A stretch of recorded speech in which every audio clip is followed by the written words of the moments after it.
Isang mapagpalang araw po sa ating lahat. Ako po si Charles at welcome po sa aking daily devotion. Sa araw na ito, tatalakayin natin yung charismatic movements ng paglingkod. Paano nga ba ang totoong paglingkod sa utos ng Diyos? So, Mark chapter 7 verse 6, ang sabi rito, verse 6 to 7, he replied, Isaiah was right when he prophesied about you hypocrites. As it is written, these people honor me with their lips, but their hearts are far from me. They worship me in vain. Their teachings are merely human rules. Sa Tagalog, at sinabi niya sa kanila, tama ang pahayag ni Isaías tungkol sa inyo na mga mapagpakunwari ayon sa nasusulat. Iginagalang ako ng bayang ito ng kanilang mga labi, subalit ang kanilang puso ay malayo sa akin at walang kabuluhan ng pagsamba nila sa akin na itinuturo bilang aral ang mga utos ng mga tao. So punta tayo sa unang katuruan. Ang sabi rito, worshiping God involves the intellect. So kumbaga kapag tayo yung nabupuri sa Panginoon, para magpuri sa Panginoon, para sambahin ng Panginoon, it requires intellect.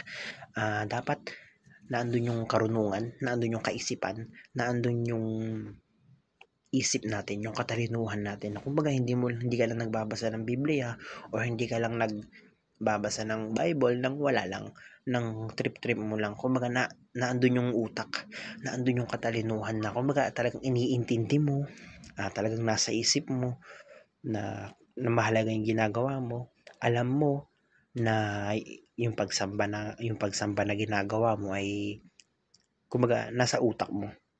Hindi yung basta-basta. Alam mo sa isip mo na yung ginagawa mo ay worshiping God, ay pagbibigay puri sa Panginoon.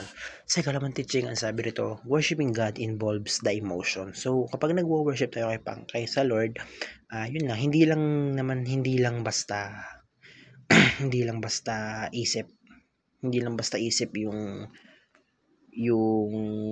nagpo-focus, kumbaga. Dapat it involves emotion.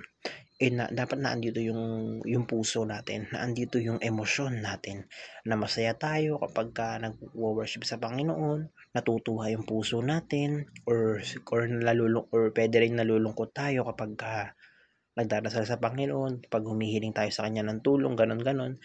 Kung bang sinasabi ito yung nilalaman ng puso mo. Hindi ka nag-worship sa Panginoon, hindi ka nagbabasa ng Biblia dahil lang gusto mong itindihin. Kumbaga, ito yung sinisigaw ng puso mo. Ito yung laman ng emosyon mo. So, sa ikatlong teaching, ang sabi rito, worshiping God involves action. So, hindi lang intellect, hindi lang emotion, dapat may kasamang action. Sinasabi dito na yung pag-worship sa Panginoon, yung pagbibigay puri sa Panginoon, dapat nakikita sa galaw. Pinapakita mo sa galaw, sa action. Pwede kang magpuri sa tumatalon, sumasayaw, o kung ano man. And at the same time, pwede rin na i-apply mo.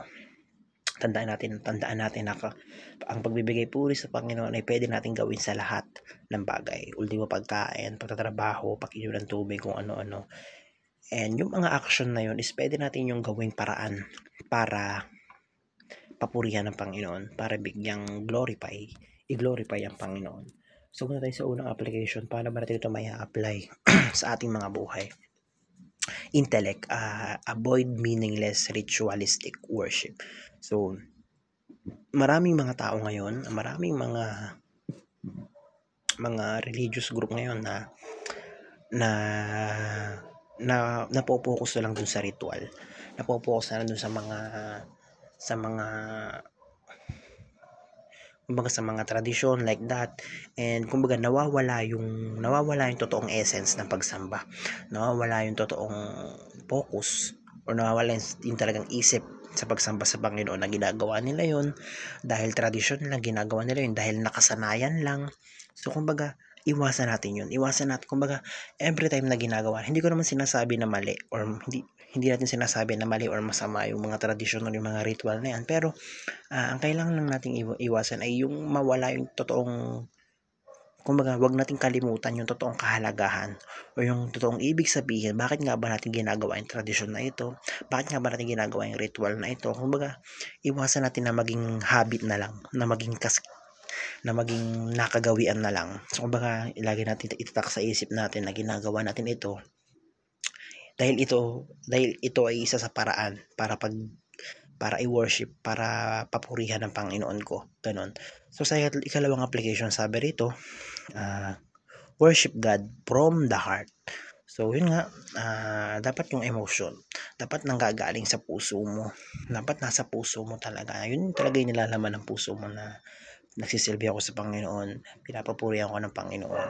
Kumbaga yung ganun nga, kapag may ginagawa ka, kapag nagsisimba ka, dapat nasa puso mo na talagang kasama yung emosyon mo na Lord, ginagawa ko to kasi ito yung kasi sinasamba kita. Lord, ginagawa ko to dahil gino-glorify kita. So kumbaga isama natin yung emosyon, isama natin yung puso natin, hindi lang dahil nakasanayan lang or ginagawa mo lang kasi linggo kaya dapat magsimba ka, something that. So dapat kasama yung puso. So sa ikatlong application, sabi rito, change your pattern and habits. Sa action naman. So kumbaga hindi mo pwedeng papurihan ng Panginoon or hindi mo pwedeng i-worship ang Panginoon and at the same time patuloy ka pa rin sa mga maling ginagawa mo at sa mga maling habit mo. So sinasabi rito na ang pagpupuri sa Panginoon is kailangan mo magbago. Kailangan mong magsumikap na ibahin yung mga maling ginagawa mo, yung mga maling pattern, yung mga maling habits mo. So yun yung sinasabi ko na dapat may kasamang action, may kasamang pagkilos sa pagsamba sa Panginoon. So yun lamang po, napakaraming natutunan sa araw na ito. Glory to God.